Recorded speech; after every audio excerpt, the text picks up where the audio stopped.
दिल्ली से आपको बता दें, यमुना नदी में पानी का लेवल आज भले ही थोड़ा कम हो गया हो, लेकिन आज दिल्ली वालों को अलग अलग इलाकों में पानी देखने को मिल रहा है। सबसे अहम बात यह है कि दिल्ली के सबसे बिजी इलाके आईटीओ पर सुबह से ही पानी मौजूद है। आने जाने वालों को काफी परेशानी का सामना करना पड़ रहा है। तो वहीं आईटीओ से दिल्ली सेक्रेटेरिएट तक सड़कें बंद कर दी गई हैं। तो वहीं सैलाब का पानी सुप्रीम कोर्ट तक भी पहुंच गया है।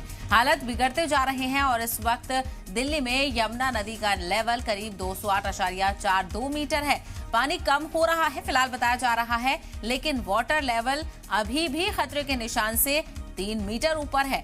तो दिल्ली के कई इलाकों में सैलाब, जिसकी वजह से लोगों को शदीद परेशानियों का सामना, और बिजी इलाकों में भी इस वक्त पानी नजर आ रहा है। तस्वीरें आप देखिए, सड़कें नदी में तब्दील हो गई हैं और लगातार वाटर लेवल के कम होने का इंतजार किया जा रहा है। हालांकि फिलहाल वाटर लेवल स्टेबल है, लेकिन अभी भी खतरे के निशान से ऊपर है। ऐसे में इंतजार करना होगा कि कब तक यमुना नदी का पानी नीचे उतरता है। लोगों को शदीद परेशानियों का सामना करना पड़ रहा है। जाम कई इलाकों में देखने को मिल रहा है। सिर्फ एक लेन ही ट्रैफिक की चलानी पड़ रही है, क्योंकि पूरी रोड्स पानी में डूबी हुई नजर आ रही हैं। बिजिएस्ट इलाके भी पानी में डूबे हुए नजर आ रहे हैं। और ये तस्वीरें आप देखिए किस तरह से दारुल हुकूमत दिल्ली में आम आदमी खिसक खिसक कर चलता हुआ नजर आ रहा है। बारिश और पानी की वजह से सैलाब आ चुका है। सैलाब की वजह से सड़कें पानी में तब्दील हो चुकी हैं और रूट्स को डाइवर्ट किया गया है। कुछ रोड्स पर इतना पानी है कि वहां से निकलना मुश्किल है। ऐसे में कम ही रोड्स चल रहे हैं और जिसके नतीजे में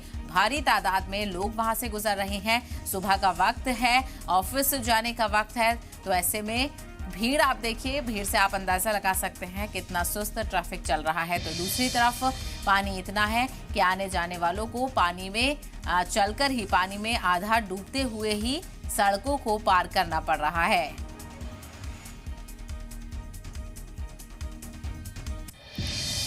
तो आपको बताते चले, सुप्रीम कोर्ट तक पहुंच चुका है यमुना का पानी। पानी भरने से दिल्ली में जाम भी लग चुका है। आईटीओ रिंग रोड पर भारी ट्रैफिक जाम देखने को मिल रहा है। तस्वीरें भी आपको दिखाते हैं किस तरह से पूरा जो सड़क है वो गाड़ियों से भरी हुई नजर आ रही है। पानी भरने से दिल्ली की कई सड़कें पानी में डूब चुकी हैं, जिसके नतीजे में एक लेन ट्रैफिक कहीं कहीं चला जा रहा है और लोगों को शदीद परेशानियों का सामना करना पड़ रहा है, जो कि सुबह का वक्त हो चुका है और लोगों को दफ्तर जाना है। ऐसे में ये बिजिएस्ट टाइम होता है। सुबह में 9 बजे के बाद से 10:30 बजे तक काफी तादाद में लोग अपने अपने दफ्तरों का रुख करते हैं। हालांकि स्कूलों को बंद कर दिया गया है। इस सिचुएशन को देखते हुए अब इंतजार करना है कि कब यमुना का पानी उतरता है। हालांकि फिलहाल कहा जा रहा है कि पानी मजीद नहीं बढ़ा है, लेकिन अभी भी जो वाटर लेवल है वो खतरे के निशान से ऊपर है। तो वहीं पानी भरने से दिल्ली में जबरदस्त जाम देखने को मिल रहा है।